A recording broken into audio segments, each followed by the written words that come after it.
안녕하세요. 저는 든든한 아들과 며느리, 그리고 우리 귀염둥이 손자를 가진 권신혜입니다. 요즘 내가 이 채널을 자주 듣고 재밌게 듣고 있는데요. 우리 며느리가 옆에서 같이 듣다가 우리 얘기도 한번 보내보는 거 어떠냐고 해가지고 글을 적어봅니다. 아들이 결혼하고 가장 좋았던 게 나는 우리 며느리를 만난 거예요. 그런데 얼마 전 우리 사이가 완전히 남이 돼버릴 수도 있는 위기가 있었어요. 아들과 며느리, 손자 인생을 한순간에 갈라놓을 뻔한 일이 있었거든요. 지금도 생각하면 가슴이 철렁해요. 솔직히 며느리 성격은 아주 무뚝뚝해요. 지금도 우리 아들보다도 더 딱딱한 느낌이 들 때도 있어요.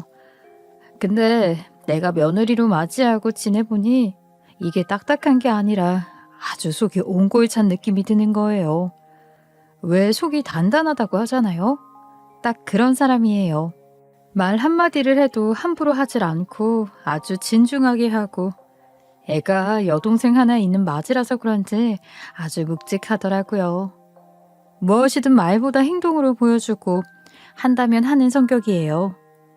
결혼 전에 난 이미 그 모습을 제대로 봤어요. 아이고, 너희 결혼 얘기 나온 지가 언젠데 이렇게 시간을 끌어. 나이들도 많은데 얼른 진행해. 뭘 그렇게 꿈을 대냐. 아유, 엄마, 우리도 준비 중이라니까. 어머니, 저희가 집 새 곳을 보러 다니느라 준비가 좀 오래 걸렸어요. 이제 저희도 부모님 생기면서 살아야죠. 무슨 일 생기면 바로 모시러 갈 수 있는 데서 사셔야 해요. 어머님 집도 옮겨드리고 저희 친정어머니도 가깝게 모시고 싶어요. 두 분 다 옮겨드리려고 괜찮은 동네 찾느라 시간이 좀 필요했어요. 내가 그때 얼마나 놀랐는지 몰라요. 이렇게 마음 써주는 젊은 사람이 요즘 세상에 몇이나 되겠어요. 내가 내 친구들 며느리 보니까 싹싹하다고 해도 뭐 명절 생일 때나 좀 잘하는 척하지. 평소에 부모 옆에, 그것도 시부모 옆에 살려는 애들은 본 적이 없어요. 내가 무슨 복인가 싶더라고요. 어머니, 이게 저희 이사갈 집 사진이에요. 평수는 어머님 사실 곳이 저희 평수보다 조금 작긴 한데 평수가 잘 나와서 지금 살고 계신 곳보다는 훨씬 괜찮을 거예요, 어머니. 이번 주말에 시간 어떠세요?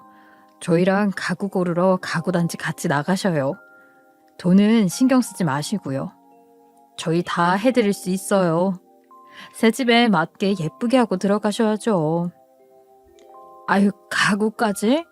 아유, 그럼 내가 모은 돈으로 살게 그건. 아니에요, 어머니. 오빠랑 저랑 약속한 게 있어요. 그건 지키게 해주세요. 여태 아들 키우느라 고생하셨잖아요. 이 정도는 받으셔도 돼요. 얘네가 연애를 8년씩 하던 이유가 집 마련 때문이었더라고요. 집에 가구에 가전, 신혼집 것만 해도 돈이 여간 많이 들어가는 게 아닌데 양가 어머니들 몫까지 챙기느라 악착같이 모았나 봐요. 데이트 비용 아껴가며 며느리가 우리 아들 월급까지 관리해서 결혼 준비를 했다는 소리를 듣고 저는 입이 안 다물어졌어요. 아유, 지선아, 연애하는 8년 동안 왜 이런 말을 안 했어 그래? 엄마한테 기뜸 정도는 해줄 수 있잖아. 난 너희가 요즘 딩크인가 뭔가 그런 거라서 그냥 이렇게 연애만 하려고 하나? 결혼 생각이 없는 건가? 별 생각을 다 했네. 오빠가 도와줘서 모을 수 있었어요. 어른들께 손 벌려 시작하고 싶지도 않았고 그냥 그런 일로 점수 따려는 것처럼 보이기 싫었어요. 아우, 얘 속 깊은 거 봐. 하여튼 성훈이가 아내 복이 터졌다. 엄마 너무 감동이야. 엄마, 나도 인정. 우리 지선이 덕에 나도 집 산다. 엄마도 편히 모시고. 똑순이야 우리 지선이가. 처음엔 나도 왜 월급까지 달래 했는데 이게 통장에 돈 쌓이는 거 보니까 재미가 쏠쏠하더라고. 그래서 연애 3년 차부터는 맡겼던 것 같아. 근데 양가 어머니 몫까지 채워야 결혼해준다 그래서 난 믿고 기다렸지. 연애를 길게 해서 자주는 아니지만 서로 얼굴을 보고 지냈어요. 아주 가끔 내 생일에는 애들이 나 데리고 외곽으로 드라이브 가서 맛있는 것도 사주고 그랬거든요. 나는 아들이 하나라서 오래전부터 딸 같은 며느리 들어오라는 바람에서 지선이한테 엄마라고 부르라곤 하곤 했죠. 우리 며느리는 여태 꼬박꼬박 어머니라고 부르지만요. 여튼 내가 감동받았다고 하니 별말 없이 미소만 빙긋이 짓던 애예요. 꼭 부모가 자식 결혼시키면서 뿌듯하잖아요? 근데 이것은 자기가 시집가면서 이렇게 다 준비해놓고 이제 할 일 다 했다 하는 만족스러운 표정을 짓더라고요. 늘 고마운 존재였어요. 그렇게 하나를 보면 열을 안다고 말이 앞선 애가 아니라서 결혼 전부터 아주 믿음이 갔어요. 결혼식에서 양가 아버지들이 다 안 계셔서 좀 짠했지만 지금까지 그랬듯 엄마들이 울타리가 되어주면 된다고 생각했어요. 두 사람이 이쁘게 꾸미고 나란히 서 있는 걸 보니 저도 사돈도 입가에 미소가 떠나질 않더라고요. 결혼식 날 우리 애들 보고 손님들이 선남선녀 커플이라고 칭찬 많이 해줬어요. 난 해준 게 없는데 혼자 반듯하게 잘 커준 아들한테도 고마웠죠.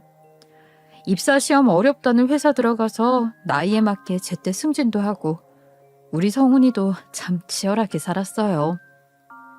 지선이랑은 친구 소개로 만났다는데 크게 싸우지도 않고 서로 아껴주고 오래 만나니까 나는 다행이다 했죠. 좋은 짝 만나서 결혼도 하니 저는 더 바랄 것이 없었습니다. 결혼식 직전에 새 집이 모두 이사를 했어요. 저랑 사돈은 평수가 비교적 작은 같은 아파트 단지였고 애들은 10분 거리에 떨어진 집에 살았어요. 사돈과 며느리까지 가까이에서 지내는 게 불편할 것도 같고 사실 초반엔 걱정을 많이 했어요. 근데 살다 보니 이렇게 지내는 재미가 있는 거예요.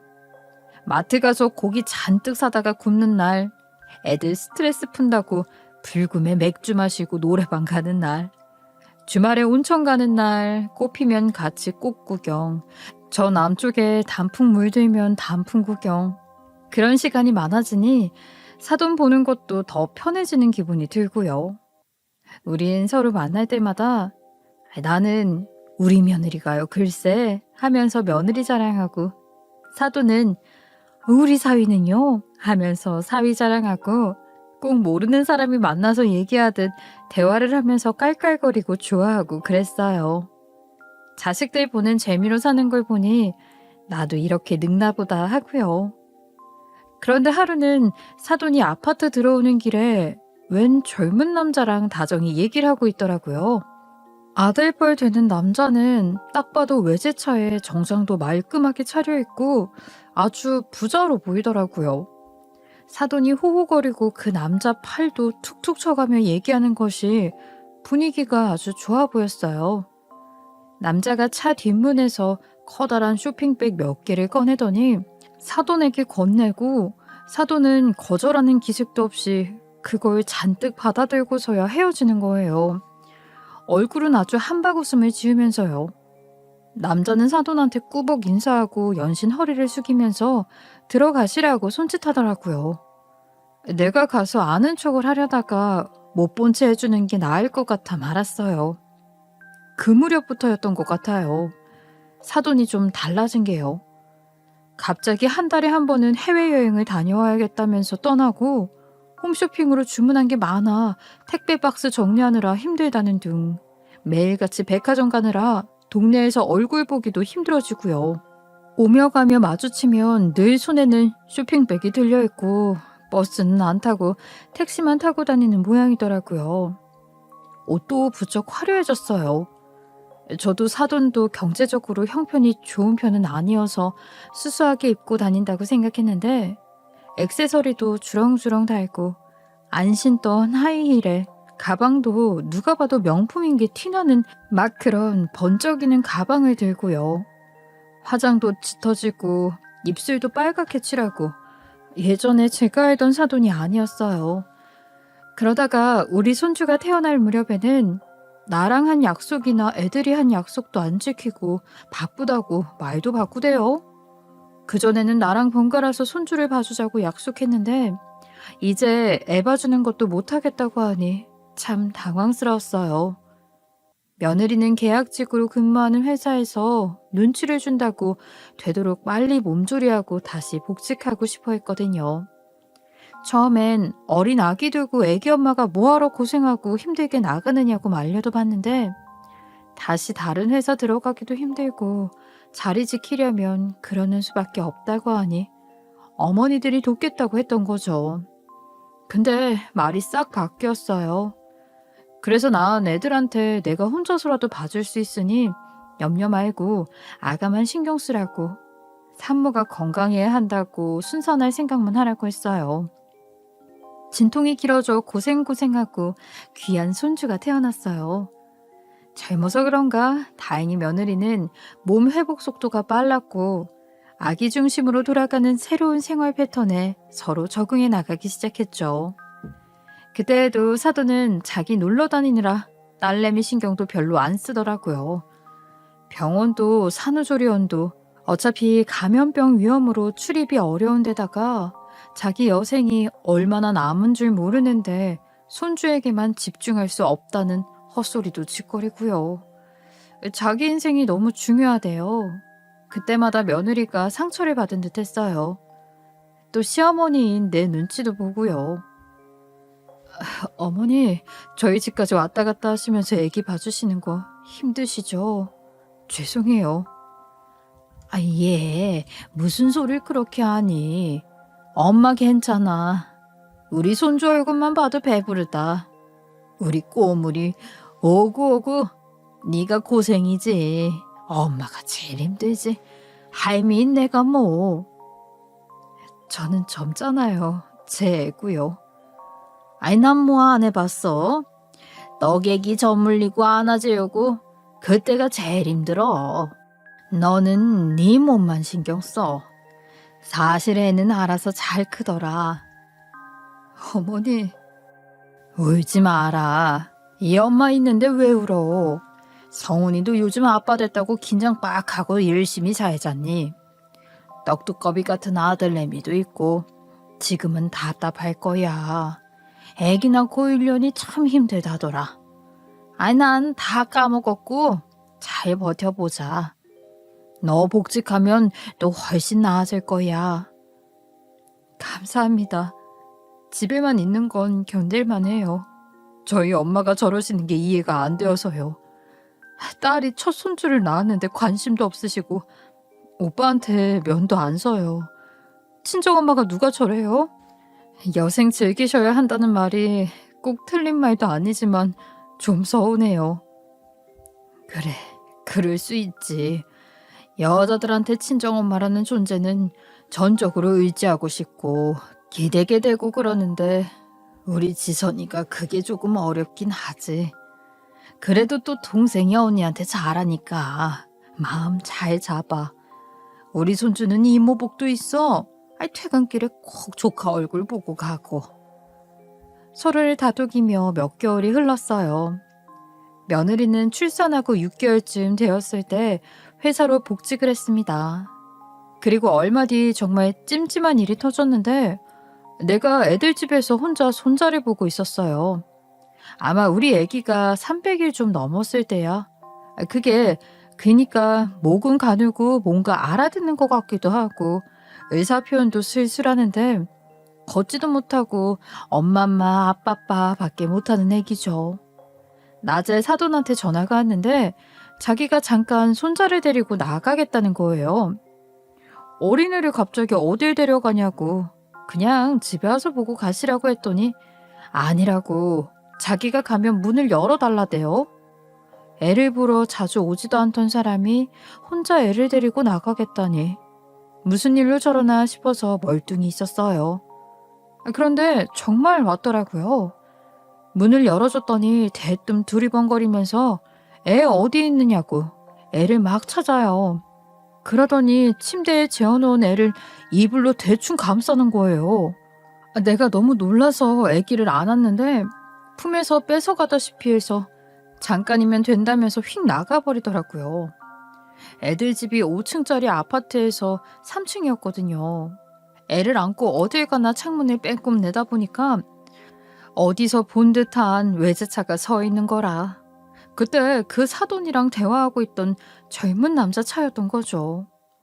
차에서 진짜 그 남자가 내리는데 괜히 내 등골이 오싹해지더라고요.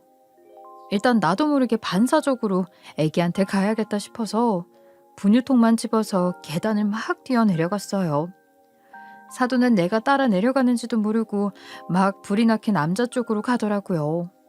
내가 외제차 옆으로 채 가기도 전에 얘기를 듣게 됐는데 자세히 보니 자네랑 닮았네. 어릴 때부터 내 자식으로 키우면 돼. 딸한테는 계속 얘기하고 있어. 정 안 되면 걔네 엄마 이용해서라도 1년 안에 이혼시킨다. 아, 애기 안아보는 게 처음이라 어떻게 안아야 할지 모르겠어요. 안녕? 에그, 뭐 이제 다 컸지. 곧 돌인데. 진짜 갓난 아기 때는 안기 힘들지? 이만하면 안을만 해. 어머니 저 드릴 거. 애를 잃으죠. 자, 여기 있습니다. 데리고 나오기 쉽지 않으셨을 텐데 감사해요 보여주셔서. 에휴 뭘. 그나저나 잘 쓸게. 참, 저기 저번에 그 호텔 스파 거기 참 좋더라. 거기 마음에 드셨어요? 어머니가 좋아하실 줄 알았어요. 제가 다시 예약해 놓을까요? 아유, 뭐 꼭 다시 가고 싶다는 건 아니었는데. 그럼 그렇게 해주겠나? 예, 예약 가능한 날짜 알아보고 톡 드릴게요. 고마워. 이따 톡해. 네, 어머니. 그럼 들어가 보겠습니다. 응, 우리 사위 조심히 가. 안전운전. 사위라니. 내가 대체 지금 뭘 들은 거야? 우리 손주가 내 아들 아이가 아닌 건가? 얘기를 엿듣고 가슴이 얼마나 콩닥거리던지요. 태연하게 다른 놈을 보고 사위라고 부르니 내 가슴이 미어졌죠. 나는 전화를 다 들었다는 사실을 들키면 안 될 것 같아 우선 집으로 들어왔습니다. 사돈은 그 남자차가 큰 길까지 나가는 걸 보고 나서야 들어왔어요. 저는 숨을 고르고 아무것도 모른 척을 했어요. 아유, 자던 애를 데리고 어딜 다녀오신 거예요? 애 놀랄라. 그냥 애를 좀 보고 싶어 하는 사람이 있어서 손주 자랑? 뭐 그런 거. 요즘도 바쁘셔요? 얼굴 한번 보기가 어렵네. 물 한 잔 대접하며 물었어요. 다음 주에 다낭이나 좀 다녀오려고요. 요즘 패키지 여행들도 잘 나와. 나이 더 되면 못 다닐지도 모르는데 기회 있을 때 다녀둬야죠.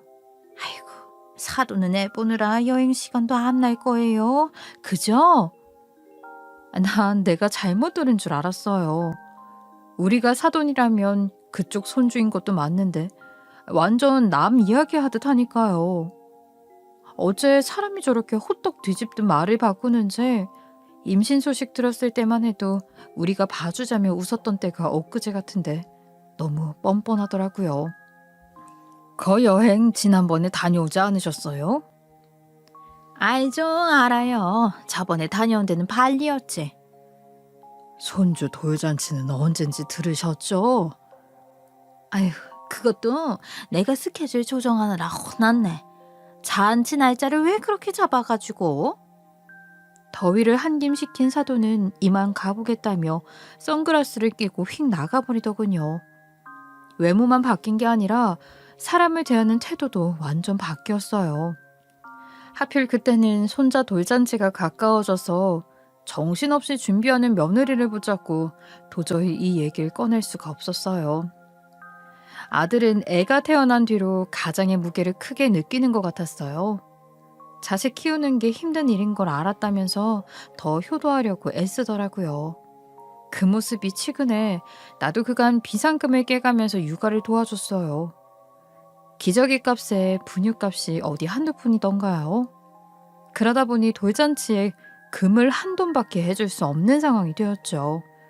그에 반해 고급스러운 한복을 새로 맞춰 입고 나타난 사돈은 결혼식 때랑 똑같은 한복을 입은 날 보고는 픽하며 비웃는 거예요. 우리 손주 일리 와. 꼴랑 그만 돈 들고 온 할미가 부끄러운 줄도 모르고 와 있네. 끝나고 갈 거니까 집 가서 대기해요. 금 한 돈에 철진한 한복 입고 와서 괜히 설치지 마시고 좋게 말할 때 가 계시라고. 애들도 부끄러워해요. 내가 손주 봐주는 보모 취급을 하며 날 돌려보내는 거 아니겠어요?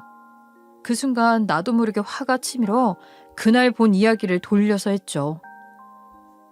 예. 저는 며느리가 둘이 아니라서 좋은 한복 못 입고 왔네요. 그 말에 발작하듯 사돈은 날 돌잔치 대기실 밖으로 밀치고 문을 쾅 닫더군요. 이 옆에 내가 뭐라는 거야? 나가요. 나가. 어마, 이 사람이 사람 잡네. 다 풀어 헤쳐진 한복 고름을 고쳐매며 식당 홀을 지나 구석 비상구에 앉아 있었어요. 이날은 어떻게든 참아야지 했던 게 터져버려 어떻게 수습해야 하나 했지요. 어머니, 안 들어가시고 왜 여기 계세요? 얼른 들어가셔요. 재선아, 내가 진짜 나 오늘 우리 손주 돌잔치 날 이렇게 하고 싶지 않은데 나 지금 쫓겨난 거다. 네? 쫓겨나다뇨? 누가 어머니를 쫓아내요? 사돈 말이다. 어쩜 그런 무안을 주니? 1년 동안 쎄 빠지게 애 키운 건 난데 생색을 왜 자기가 낸다니? 어머니, 무슨 말씀하시는 거예요? 자세히 말씀해 주세요. 나 정말 기가 막혀서 자기는 한복 쫙 빼입고 와서 나보고 허름한 구닥다리 한복 입었다고 나가 있으라고 하잖니. 애들도 창피해할 거라고. 금반지 꼴랑 한돈 내었다고 애도 뺏어가고. 나 참 서러워서. 아니, 저희 엄마가요? 그래, 니네 엄마가. 나 너희 결혼하고 너희 애 낳고 물식양면으로 니네 옆에서 정성으로 애 키웠다. 내가 왜 자격이 없니? 자격이 없어도 너희 엄마가 없지. 애 낳을 때도 뭐 그렇게 관심 없었고 여태 그랬잖니. 어디 감히 손을 대 손을 대긴. 나 진짜 오늘은 도저히 못 참겠다. 어머니, 죄송해요. 들어가세요, 저랑. 제가 엄마한테 말씀드릴게요. 엄마 왜 저래 진짜. 얘기를 듣고 놀란 며느리는 몇 번이고 되물었어요. 하는 수 없이 난 며느리에게 그날 내가 보고 들은 이야기를 했지요. 다른 사람에게 사위 소리를 하고 손자까지 보여주고 오는데 내가 그걸 보고 오늘까지 참고 있었지만 오늘은 한계에 부딪혔다고 고백했어요. 지선아, 나 할 말 있다. 예, 말씀하세요. 너 만나는 사람 있냐? 네? 너 만나는 남자 있느냐고. 네? 어머니, 무슨 말씀이세요? 남자라뇨? 그럼 너 혹시 애 낳기 전에 만났던 사람이 있었니? 어머니, 화나신 건 알겠는데 알아듣게 말씀 좀 해주세요. 너희 엄마가 사위라고 부르는 사람이 있더라. 웬 남자가 삐까뻔쩍한 외제차 타고 와서는 어머니 어머니 하면서 쇼핑백 한 뭉치 앵기고 봉투도 한 번씩 주더라. 그때만 해도 뭐 아는 지인이겠거니 했는데 아니 세상에 자고 있는 애를 번쩍 들어 안아서는 그 남자한테 안겨주는 건 또 뭐니? 뭐? 나를 설득 중이고 뭐? 이혼을 시켜? 애가 자네를 닮아? 내가 아직도 그 몇 문장 떠올리면 살이 벌벌 떨린다. 우리 사위 안전운전해. 고마워 잘 쓸게. 사돈 입에서 그 말이 나올 때는 내가 억장이 무너졌어. 너 이거 나한테 설명 좀 해봐라. 난 도저히 이해가 안 된다. 어머니, 우선 저 없어요. 절대 아니에요. 만난 사람도 없고 만났던 사람도 없고 저 진짜 결백해요. 믿어주세요, 어머니. 그럼 사위 소리는 다 뭐야? 며느리 얼굴이 사색이 되더니 남자 인상을 묻는 거예요. 내가 사진 찍어둔 게 있어서 며느리한테 보여줬죠. 멀찍이 찍은 사진이었지만 사돈 얼굴이랑 그 남자 얼굴은 충분히 구분할 수 있는 정도였어요.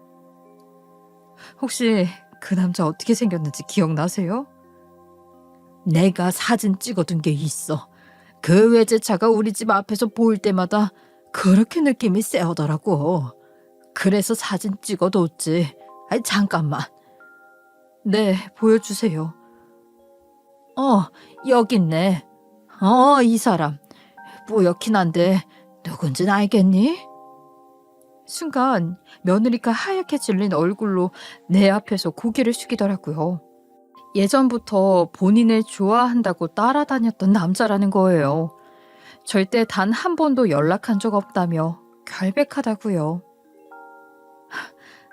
이 사람 저 결혼 전에 절 따라다니던 남자예요. 거래처에서 나온 사람이었는데 그 거래처 사장 아들이더라고요. 저야 회사 일이니까 친절하게 대해줬는데 뭐 좋게 봐줬나 봐요. 있는 그대로 말씀드리자면 저 사람이 저한테 호감 표시하긴 했는데 어머니, 저 진짜 확실하게 거절했어요. 그때 저 그이 만나고 있었을 때고 저 사람이 하도 끈질기게 연락해와서 오빠한테도 솔직하게 말했었어요. 오빠도 뭐 이런 자식이 있냐며 꽤 오랜 퇴근길에 저희 회사 앞으로 데리러 오고 그랬어요. 근데 너희 엄마랑 어떻게 아는 걸까? 스토커처럼 굴었어요. 그래서 신고하겠다고 정말 세게 경고했더니 한동안 안 보이더라고요.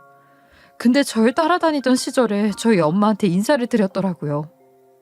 어머니께서 느끼셨을지 모르겠지만 저희 엄마가 안 그러다가도 한 번씩 어디 돈 나올 구석이 생기면 어떻게 그렇게 밝은지 꼭 알아채시고는 이용하시고 그랬어요.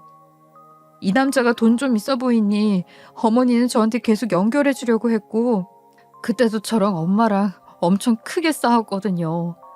그 이후엔 따라다니지도 않았고 또 엄마도 잠잠해지셔서 이렇게 연락하며 지내고 있을 줄은 꿈에도 몰랐어요. 죄송해요, 어머니. 그래.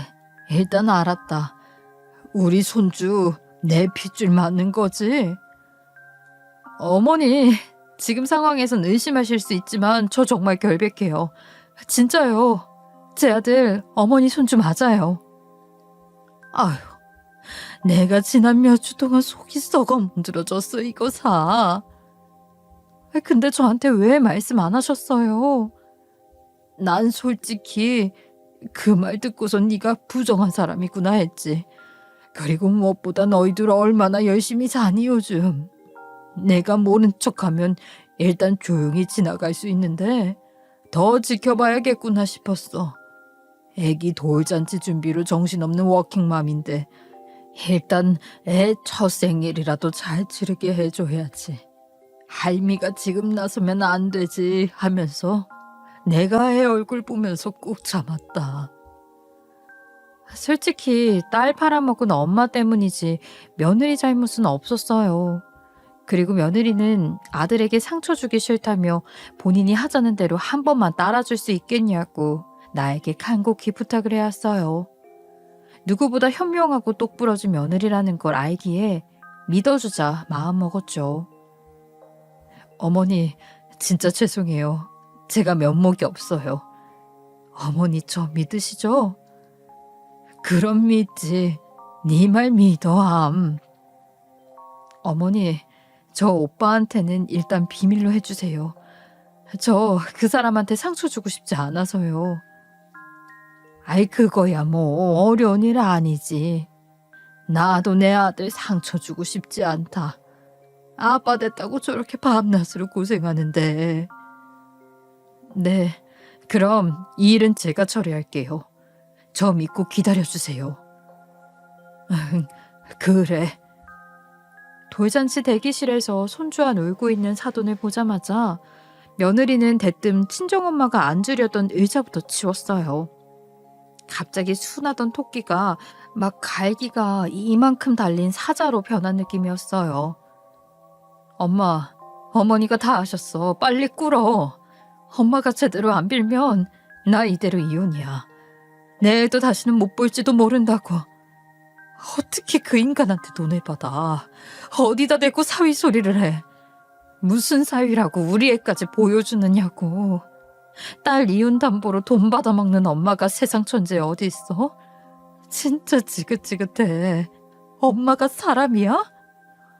흥분한 며느리가 사돈을 밀치며 냅다 쏟아붓더라고요. 며느리는 사돈 옷고름을 쥐고 흔들면서 내 앞에서 무릎을 꿇렸어요. 사돈은 아무 일도 아니었다면서 오해로 넘기려고 했지만 그날 내가 똑똑히 보고 들은 일을 모두 말했어요. 사위라고 부른 것, 이혼을 언급하며 손주를 남자 품에 안겼던 일까지 다요. 내 말에 할 말이 없어진 사돈이 손까지 벌벌 떨면서 빌더군요.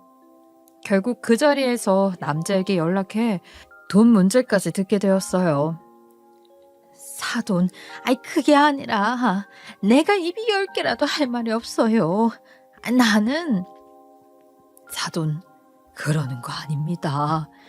돈 좀 준다고 그간 그런 놈한테 정신 팔려서 애들한테 부끄럽지도 않습니까? 이혼이요? 저렇게 서로 죽고 못 사는데 애 낳고 열심히 사는 애들을 왜 갈라나요? 사돈, 나는 걔가 나한테 워낙 잘하니까. 잘해요? 그럼 저희 아들은 사돈한테 못한 거 있습니까? 입에 침이 마르도록 칭찬해 주실 때는 언제고 옛날 따라다니던 놈이 좀 잘해준다기로서니 어떻게 그럽니까? 어떻게? 뭐요? 사위? 당신은 사위가 대체 몇이야? 아유, 죄송해요, 사돈. 흥분 좀 가라앉히고. 아유, 죄송해요. 엄마, 그놈한테 받은 선물, 돈 다 돌려줘요. 아니, 그건 내가 이미 뭐? 내가 이미 썼지. 그거 얼마나 될 것 같은데? 다 갚아. 야, 그걸 어떻게 바로 갚아? 그 비싼 걸. 내가 빌린 돈도 얼만데. 뭐?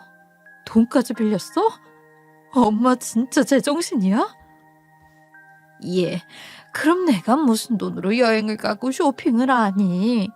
니네 선물은 무슨 돈으로 사고? 뻔뻔하지? 지금 뭐가 그렇게 당당해? 아휴, 내가 알아서 할게. 천천히 갚아도 된다 그랬어. 조용히 해. 지금부터 한마디만 더 하면 엄마 우리의 생일잔치 못 볼 줄 알아.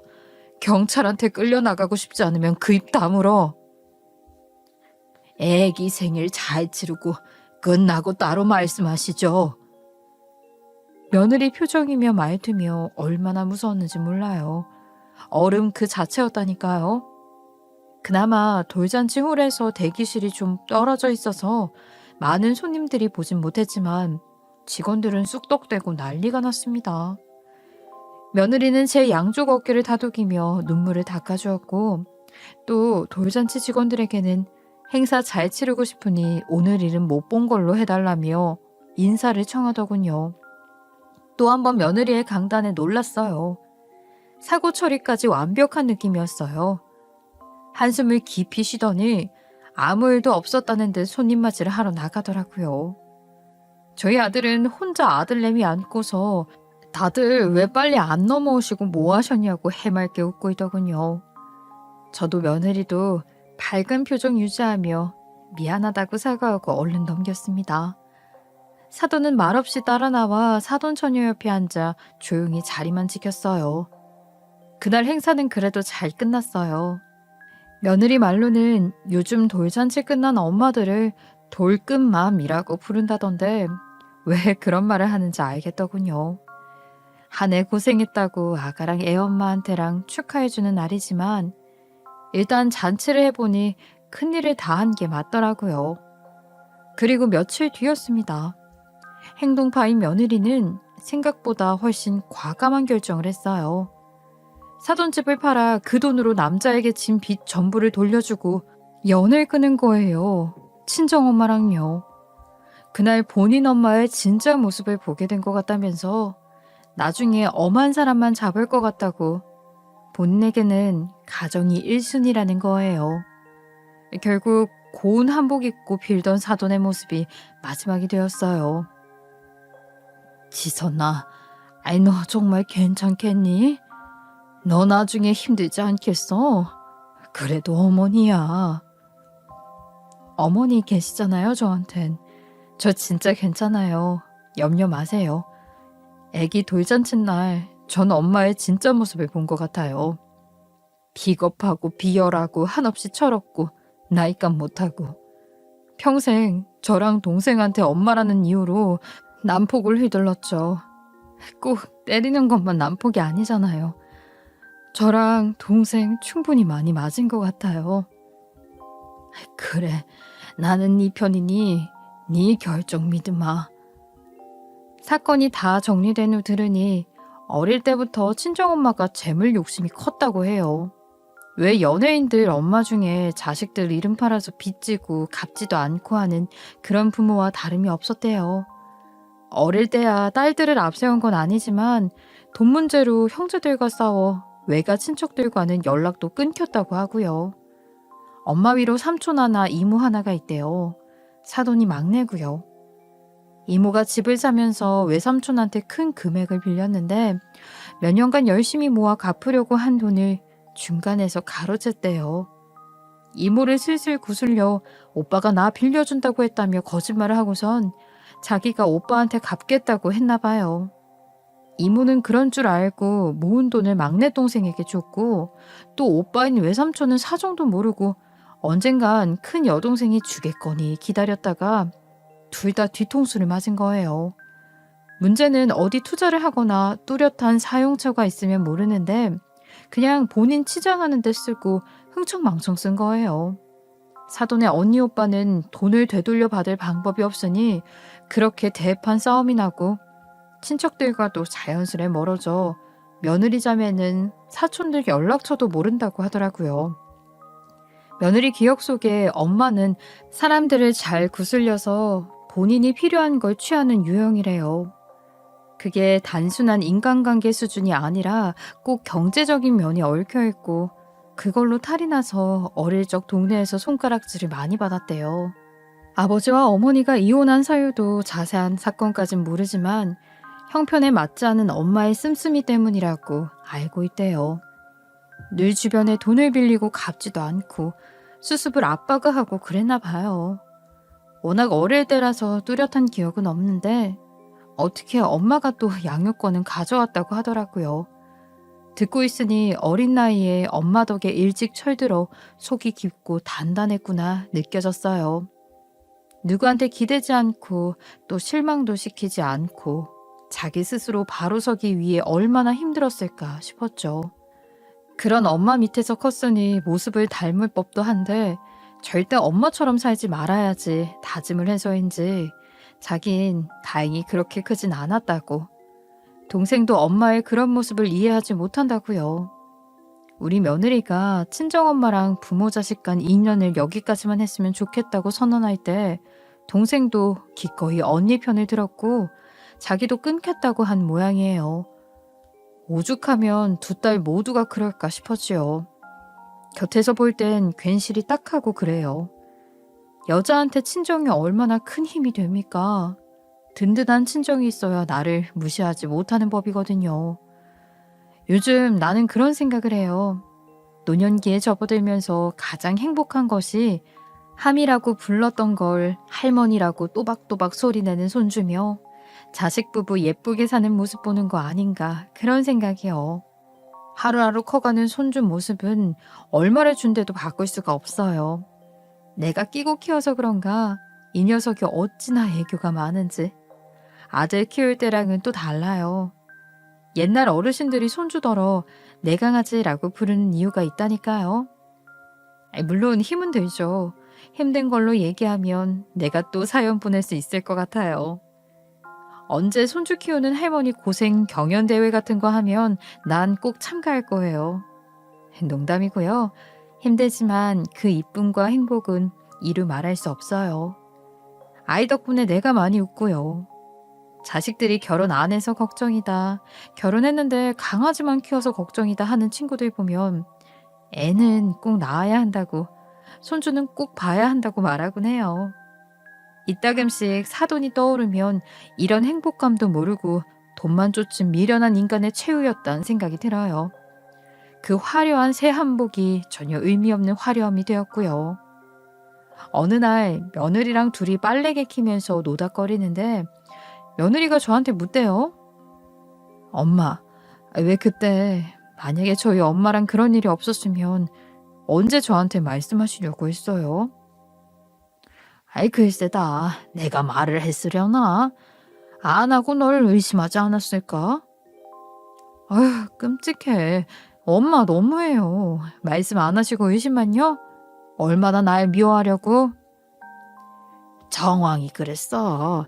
아이 사위라 그러지 막 애기가 그놈을 닮았다고 하지. 의심하다가 혼내주려고 했어요? 아주 홍군형을 내주려고 그랬다. 애비한테도 말 못하고 끙끙 앓다가 어쩌시려고요. 제 생각엔 엄마 성격을 혼자 지켜보다가 저한테 아주 조심스럽게 말씀 꺼내셨을 거예요. 그날이야 엄마가 화가 나셨으니 그렇게 물으신 거고요. 그래, 우리 며느리 또 이럴까봐. 우리 며느님 화내실까봐. 며느리한테 말도 안 하고 혼자 조금만 더 갔더라면 서로 의심하고 상처받는 일이 생겼을 수도 있겠지요. 다행히 이 일은 아직도 아들은 모르는 며느리와 나만 아는 우리 둘만의 비밀이 되었어요. 그래서인지 전보다 훨씬 더 가까워진 사이가 된 것 같아요. 딸 하나 생긴 기분이 드는 요즘이에요. 저는 딸내미는 없지만 며느리내미는 있습니다. 앞으로 친정엄마한테 상처받은 마음 제가 잘 다독여주려고요. 아, 며느리 동생까지 있어서 저는 딸이 2명 생겼습니다. 동생이 만나는 사람이 있는데 며느리가 엄마와 인연을 끊고 살아서 동생 결혼 준비를 어찌해야 하나 고민하길래 상대방에게는 솔직하게 말해두고 결혼 준비하게 되면 제가 기꺼이 역할을 해준다고 했어요. 결혼식 부모석에 앉거나 하는 건 아니고 그냥 엄마의 역할이 필요한 순간에 함께 해주겠다고 약속했어요. 가족이 된다는 건 뭘까 생각하곤 합니다. 부모 자식 간 인연은 대체 얼마나 깊어야 맺어지는 것인가 떠올려 보고요. 피가 섞인 내 새끼여도 눈앞에 욕심에 정신 못 차리는 인간도 있고 또 때론 친자식보다 더 든든하고 살가운 며느리 딸이 생기기도 하네요. 그래요. 가족의 정의가 뭐가 중요한가요? 요즘 가족의 모양이 얼마나 제각기인데요. 옆에서 내 편이 되어주고 내 손 잡아주고 의지할 수 있는 그 사람들과 가족처럼 살면 되죠. 아찔한 제 이야기는 여기까지입니다. 사연을 보내볼 만큼 큰일 맞지요? 앞으로 나도 애청자로서 계속 놀러 올게요. 내 사연 나오면 아들 며느리한테 자랑하고 싶은데 이게 아들이 알면 안 되는 얘기라 그냥 혼자 들을게요. 오락가락 날씨에 감기 조심하세요. 요즘 감기가 그렇게 안 낫더라고요. 모두 몸 조심하시고 저는 이만 저희 손주 하원시키러 나가볼게요. 안녕히 계세요.